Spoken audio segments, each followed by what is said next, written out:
Morning guys. आज 22 सितंबर है। Week का पहला डे है। अभी लेट चालू किया मैंने, थोड़ा बाहर था। तो अभी थोड़ा थोड़ा एनालिसिस कर लेते हैं, समझ लेते हैं, फिर प्लान करते हैं।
डेटा में थोड़ा एक डेवलपमेंट है।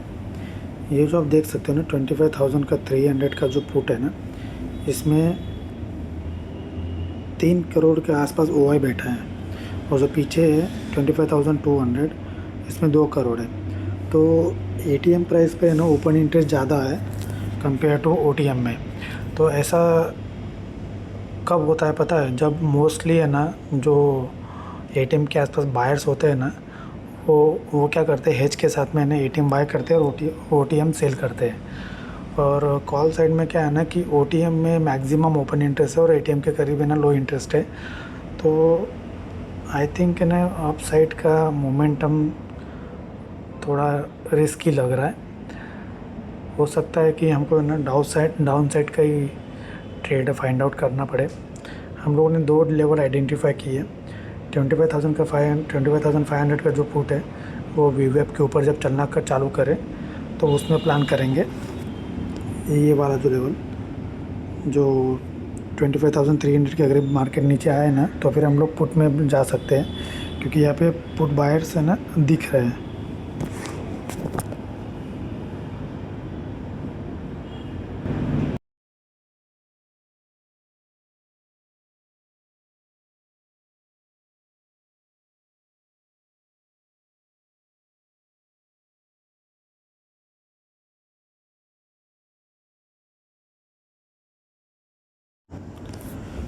मार्केट दोनों साइड में है ना थोड़ी थोड़ी मूवमेंट दिखा रहा है।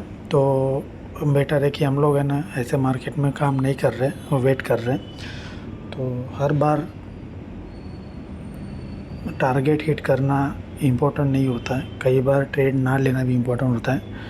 थोड़ा टाइम वेट करेंगे 10-15 मिनट और अगर मान लो कुछ ट्रेड नहीं मिलता है तो फिर हम लोग आज का दिन है ना यहीं पे क्लोज़ कर देंगे, नो ट्रेड के लिए, नो ट्रेड समझ के।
अच्छा ट्रेड मिलने वाला है पुट में,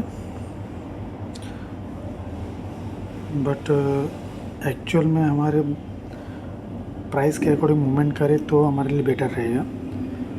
क्या है ना जो मेन मूवमेंट आती है वो बहुत टाइम बाद आती है, तो उसके पहले है ना कई बार मार्केट साइडवेज होके है ना कई बार ऐसे हिट करता है, फिर एक्चुअल मूवमेंट आती है। तो हम लोग वेट करेंगे थोड़ा एंट्री करने से पहले।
इसलिए मैं ना थोड़ा वेट करना पसंद करता हूँ, क्योंकि अगर मान लो मैं बाय कर लेते यहाँ पे तो मेरा एसएल हीट हो सकता था, क्योंकि वी वेब पे है ना बहुत मतलब बहुत अच्छी तरीके से वी वेब काम करता है मैक्सिमम टाइम। तो जो बड़े प्लेयर्स होते हैं वो मोस्टली वी वेब पे है ना उनका बाइंग और सेलिंग का ऑर्डर रहता है। तो अगर अब देखो अभी ये वी वेब को टच किया, वापस नीचे आ रहा है, और अगर अब वापस क्रॉस करता है तो अब मैं बाय कर लूँगा।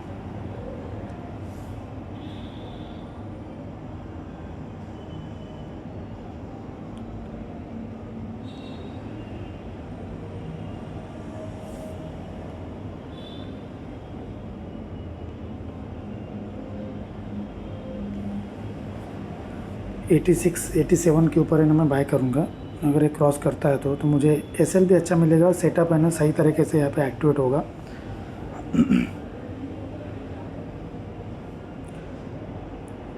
ऑर्डर्स मेरे रेडी है, सिर्फ मैं एक बार प्राइस को मूवमेंट हो तो फिर मैं प्लान करूँगा। जितना टाइम पास है अगर ये वीवीआईपी के पास करेगा ना तो फिर ये ट्रेड फेल होने के चांसेस कम हो जाएंगे, मतलब ज़्यादा हो जाएंगे। इसको यहाँ से निकल जाना चाहिए अप साइड में, तो फिर है ना तो फिर ये प्रॉफिट होने के चांसेस ज़्यादा बढ़ेंगे।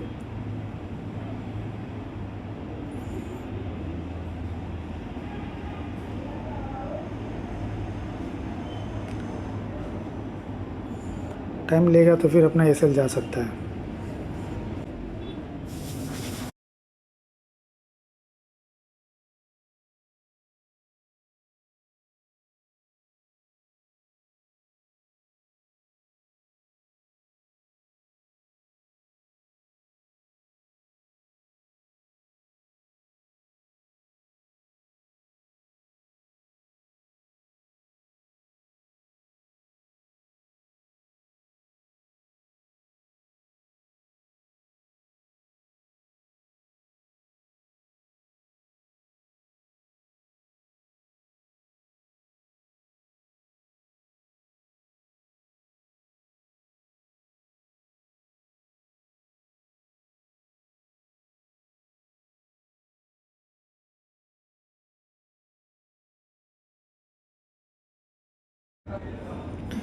मैं इसको ट्रेल कर रहा हूँ। मैं ये जो स्विंग है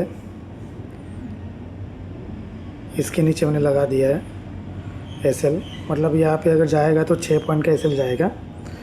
इससे ज़्यादा मैं रिस्क नहीं लूँगा, क्योंकि ये थोड़ा कॉन्फिडेंस नहीं दे रहा है, बट मैं एग्ज़िट नहीं कर सकता, इसलिए मैंने इसको ट्रेल कर लिया है। ज़्यादा से ज़्यादा मेरा है ना 5-6 पॉइंट का लॉस होगा, उससे ज़्यादा नहीं। टारगेट मैं उतना ही लूँगा 20 पॉइंट्स का, उससे नीचे मैं टारगेट नहीं लूँगा।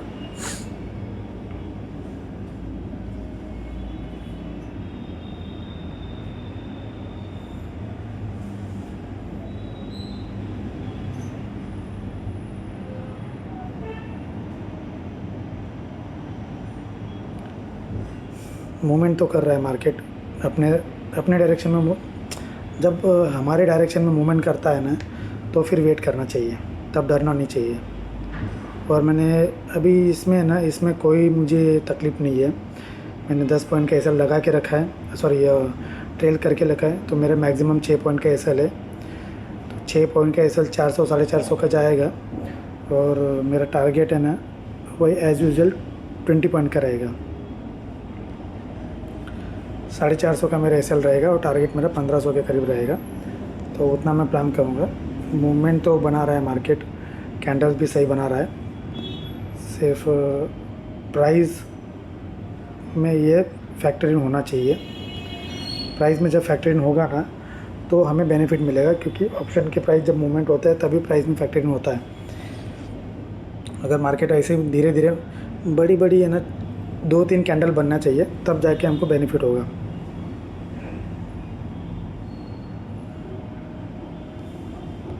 $206 पे हम प्रॉफिट बुक करेंगे, जब प्रॉफिट का बात आएगा तभी।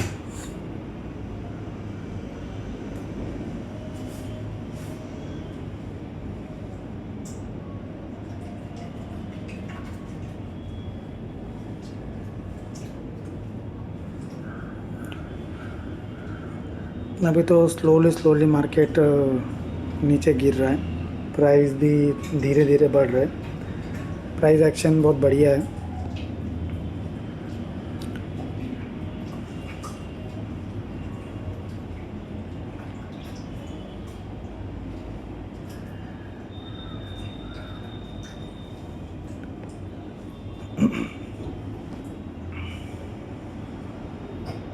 कॉल के प्राइस है ना, अभी ये व्यू आपको टच कर रहा है, अच्छा मूवमेंट कर रहा है हमारे साइड में। थोड़ा और 3-4 कैंडल चाहिए, तब जाके हमें टारगेट मिलेगा।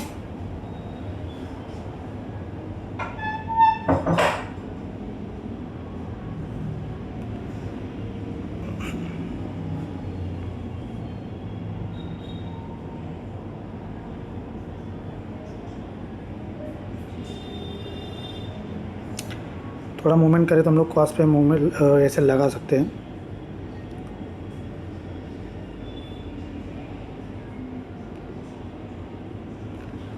से मैं भी कॉस्ट पे ऐसे लगा रहा हूँ। 186 पे बाइंग था, तो फिर मैं 186 पे ऐसे लगा रहा हूँ।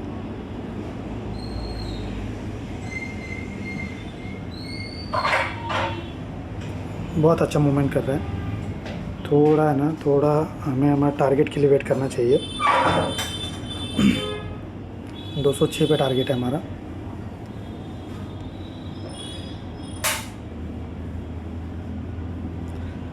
टारगेट से पहले नहीं निकलेंगे। अभी एसएल हमने कॉस्ट पे लगा के रखा है, तो कोई प्रॉब्लम नहीं है। और 6-7 पॉइंट मूवमेंट आप साइड में आएगा ना, तो बेटर होगा। तो यहाँ से घूम सकता है, बट तकलीफ़ क्या है ना कि रिस्क रिवार्ड के साथ में ना कॉम्प्रोमाइज़ बिल्कुल नहीं करना चाहिए। लॉन्ग टर्म में वही बेनिफिट देगा। छोटे छोटे प्रॉफिट अगर हम लोग दाव पे रखेंगे, तभी हमको बड़े प्रॉफिट मिल सकते हैं। ये 50% का लेवल है, तो यहाँ पे मार्केट थोड़ा है ना रिएक्ट कर सकता है। बट अगर फ्लो में अगर जा रहा है ना, तो हमें जाने देना चाहिए। नीचे है, नीचे नीचे नीचे।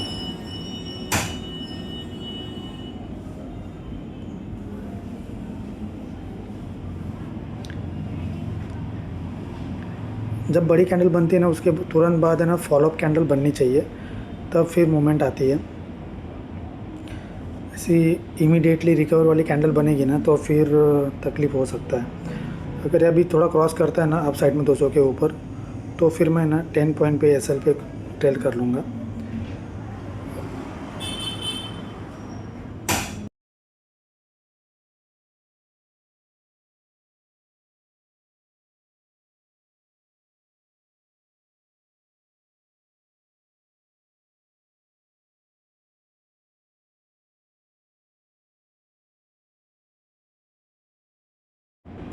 थोड़ा 20 सेकंड रुक जाता हूँ, क्योंकि कैंडल तो अच्छा क्लोज हो रहा है। मैं 96 पे ऐसे लगा दूँगा, थोड़ा कैंडल क्लोज होने दो।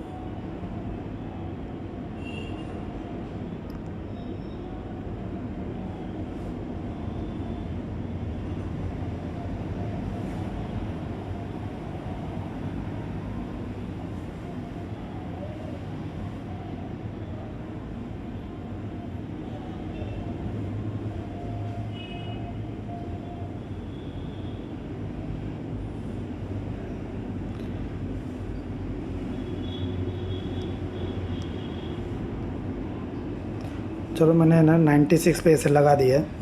अभी मैं इसमें कम से कम है ना 10 पॉइंट का तो प्रॉफिट लेके जाऊंगा। वैसे टारगेट मैंने 20 पॉइंट्स का है, बट ट्रेल करना बहुत इंपॉर्टेंट होता है।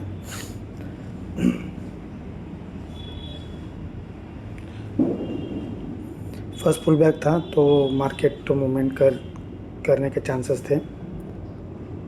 206 पे मेरा टारगेट रहेगा।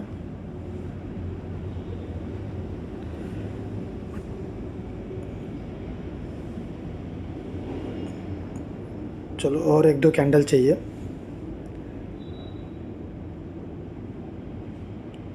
थोड़ा सा और, ज़्यादा ग्रीडी नहीं बनूंगा मैं। 206 जैसे क्रॉस करता है ना, तो फिर मैं उसको ट्रेल कर लूँगा, क्योंकि ये भी अच्छा खासा प्रॉफिट है।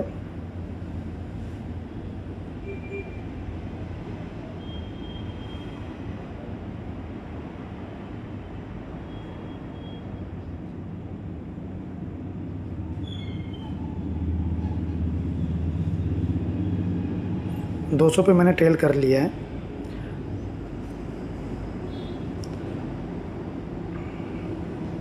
चलो ठीक है, बढ़िया गाइस, अच्छा खासा ट्रेड रहा। यहाँ पे हमने अपना प्रॉफिट बुक कर लिया है, क्योंकि मार्केट रिकवर होने के चांसेस ज़्यादा है, तो फिर मैंने ना जो मिल रहा है उसको बुक कर लिया। आज के दिन हमने 1000 रुपये के प्रॉफिट करीब बुक किया है। तो कम पॉइंट्स है, मतलब ऑलमोस्ट 13-14 पॉइंट है। 2-3 पॉइंट के लिए हमारा टारगेट छूट रहा था। कितने तक था? 205 तक गया था। ऑलमोस्ट हमारा टारगेट अचीव हो ही गया था, बट यहाँ पे ना रिकवर होने के चांसेस ज़्यादा है, तो फिर मैंने यहाँ पे क्लोज़ कर दिया। अभी थोड़ा सेटअप जान लेते हैं कि क्यों हमने ट्रेड लिया, रीज़न क्या था। रीज़न देखो, सिंपल सी बात है, थोड़ा मैं ना बड़े टाइम मतलब बड़ा चार्ट कर लेता हूँ। अभी अगर देख रहे हो ना, तो आपको थोड़ा ये ना एक हेड एंड शोल्डर पैटर्न आपको दिखाई दे रहा होगा, ठीक है। और ये इसका neck line, market gap down open हुआ, गैप डाउन ओपन हुआ, और फिर ये अब इसको हम लोग ऐसे समझ सकते हैं कि ये ब्रेक किया और अभी रिटेस्ट करके है ना वापस है ना डाउन साइड के मूवमेंट है ना कंप्लीट चालू कर रहा है। तो ये एक रीज़न हो गया। दूसरा रीज़न ये है कि मार्केट ने है ना ये जो ट्रेंड लाइन जो आ रहा था, ये जो ट्रेंड लाइन आ रहा था, बड़ा ट्रेंड लाइन आपको, तो इसको है ना, इसको ब्रेक किया और रिटेस्ट करके ना वापस नीचे आने की कोशिश कर रहा है। ये प्राइस एक्शन हो गया। दूसरा चीज़ क्या है ना कि ये बड़े टाइम फ्रेम में आपको दिखाता हूँ, ये बहुत लंबे टाइम से है ना ट्रेंड लाइन बनते आ रही है। तो इसको मार्केट ने इमीडिएट बेसिस पे अभी नहीं क्लोज़ किया।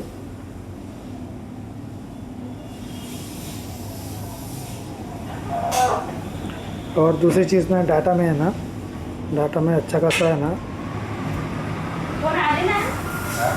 जैसे कि मैंने बताया था कि ना 300 के स्ट्राइक पे है ना ऑप्शन में है ना पुट साइड में बहुत ज़्यादा ओपन इंटरेस्ट है कंपेयर टू 25,200। तो ये है ना मोस्टली बायर्स लोग अवेलेबल होते हैं जो स्पेकुलेशन करने के लिए ना प्लान करते हुए जो एटीएम में आते हैं। तो ये हमारा लॉजिक था। कल मिलेंगे। वैसे आज का ट्रेड तो सही था, अच्छा खासा वेट करके मार्केट ने हमें है ना अच्छा खासा प्रॉफिट करके दिया है। थोड़ा आवाज़ का बेयर कर लीजिएगा, क्योंकि थोड़ा आउटसाइड में हो तो आपको थोड़ा तकलीफ हो सकता है। और ऐसे ही जुड़ते रहिए, हमारा चैनल है ना धीरे धीरे ग्रो हो रहा है। आप भी मेरे साथ में डिसिप्लिन चैलेंज लेके है ना ट्रेड कर सकते हो, और दोनों हम सब लोग साथ में आगे बढ़ते रहेंगे और मार्केट से सीखते रहेंगे। चलिए बाय, टेक केयर।